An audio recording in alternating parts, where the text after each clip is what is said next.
Ladies and gentlemen, it's official. Movie theaters are finally open again, and I, for one, could not be happier.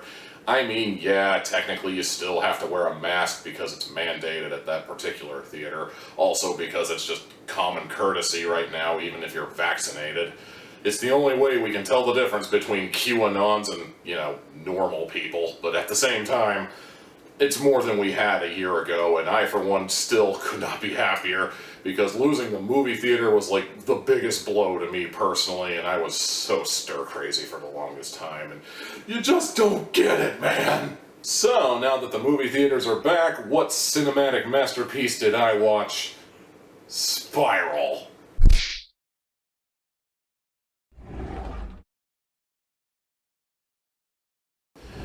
Spiral, the Book of Saw, is actually the second attempt at rebooting the Saw franchise. As memory serves, the original attempt at rebooting the franchise came out in, I want to say, 2017, maybe 2018, somewhere in that general area.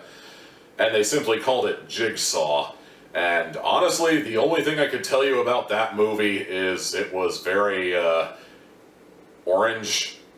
Maybe it was brown. I don't really... That's literally all I could tell you about the entire movie was that. Nothing about it stood out other than, oh, I guess we have another copycat now. And frankly, I found it weird we were even rebooting Saw in the first place.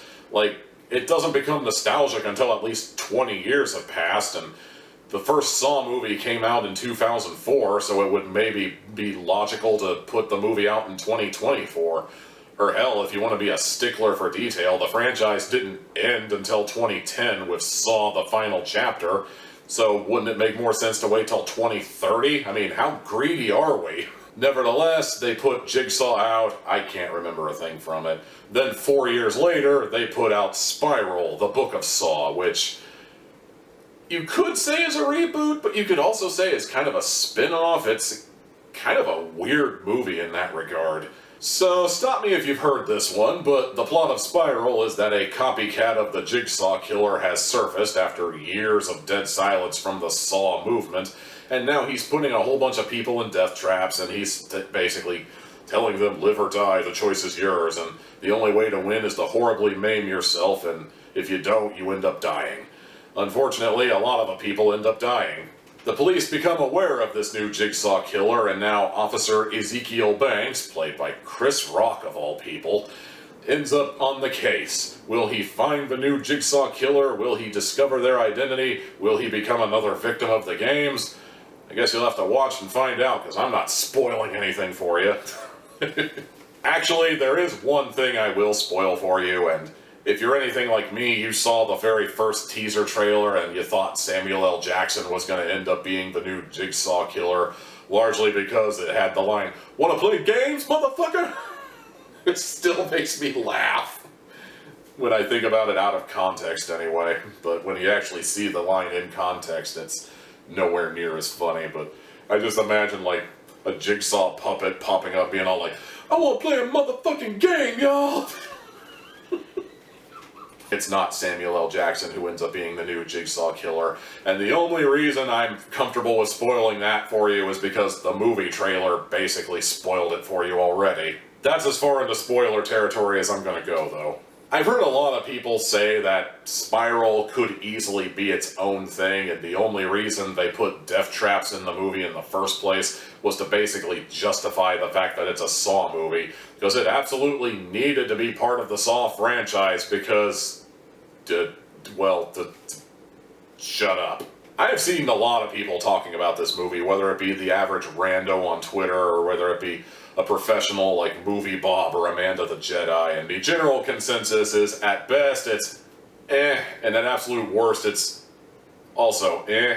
However, a lot of the people who are judging this seem to be the kind of people who don't like Saw in the first place, like they didn't even like the first one, so they're just gonna take it upon themselves to talk about the latest one and be all tee-hee-hee, isn't this funny how they're gonna keep making Saw movies, but man, I like the Saw movies. Not all of them, but I like enough of them to consider myself a fan of the franchise, honestly. So as a Saw fan, how does Spiral, the Book of Saw, stack up for me?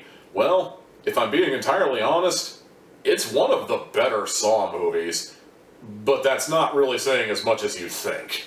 It has very little to do with this movie actually being good, and a lot more to do with the fact that the last couple of movies have been so bad that the bar has been set pretty low, in my opinion. It was a pretty smart idea setting this several years in the future when John Kramer has been dead for years and a lot of his copycats seem to have basically disappeared or died themselves, so that basically we can start over with a clean slate. That seems like a pretty good idea.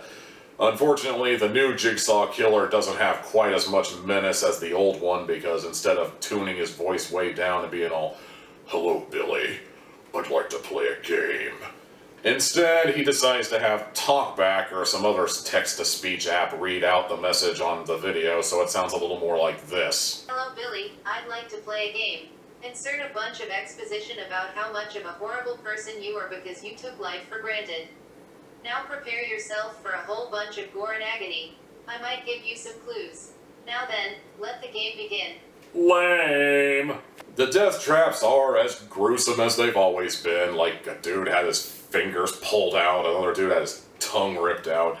The one thing I will note, aside from the text-to-speech Jigsaw videos and tapes and all that, is it is way too convenient that all these guys seem to win the game but don't have enough time to escape their death anyway.